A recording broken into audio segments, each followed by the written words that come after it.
आपण पाहत आहात आपल्या हक्काचे प्रतिध्वनी न्यूज। निमशिरगाव येथे गावठी हातभट्टीचा अड्डा उद्ध्वस्त, 40,000चा मुद्देमाल नष्ट। आमचे जयसिंगपूर प्रतिनिधी हुसेन शेख कळवतात की शिरोळ तालुक्यातील निमशिरगाव येथे सुरू असलेला गावठी हातभट्टीचा अड्डा जयसिंगपूर पोलिसांनी छापा टाकून उद्ध्वस्त केला। या कारवाई दरम्यान सुमारे 40,000 रुपये किमतीचा मुद्देमाल जागेवरच नष्ट करण्यात आला असून दोघांविरुद्ध गुन्हा दाखल करण्यात आला आहे। निमशिरगाव येथे गावठी हातभट्टी लावून अवैधरित्या दारू गाळली जात असल्याची गोपनीय माहिती जयसिंगपूर पोलिसांना मिळाली होती।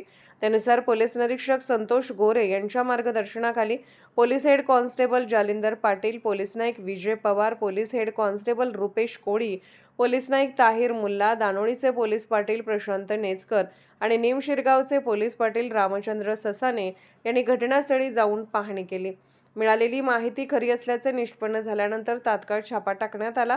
रमेश सीताराम कांबळे राहणार निमशिरगाव यांच्या शेतातील गट क्रमांक 304 मधील बांधावरील करंजीच्या झाडाखाली सुरू असलेल्या गावठी हातभट्टी अड्ड्यावर दुपारी सुमारे 2:45 वाजण्याच्या सुमारास ही कारवाई करण्यात आली। कारवाई दरम्यान गावठी दारू तयार करण्यासाठी वापरण्यात येणारे साहित्य व अन्य मुद्देमाल जप्त करून तो जागेवरच नष्ट करण्यात आला। या प्रकरणी सावकार परसू माने व सचिन सदाशिव मदने दोघे राहणार दानोळी यांच्या विरुद्ध जयसिंगपूर पोलीस ठाण्यात गुन्हा दाखल करण्यात आला असून पुढील तपास जयसिंगपूर पोलीस करत आहेत। आपण पाहत आहात प्रतिध्वनी चॅनल। अशाच बातम्या पाहण्यासाठी आमच्या चॅनलला सबस्क्राइब करा आणि बेल आयकॉनवर क्लिक करा।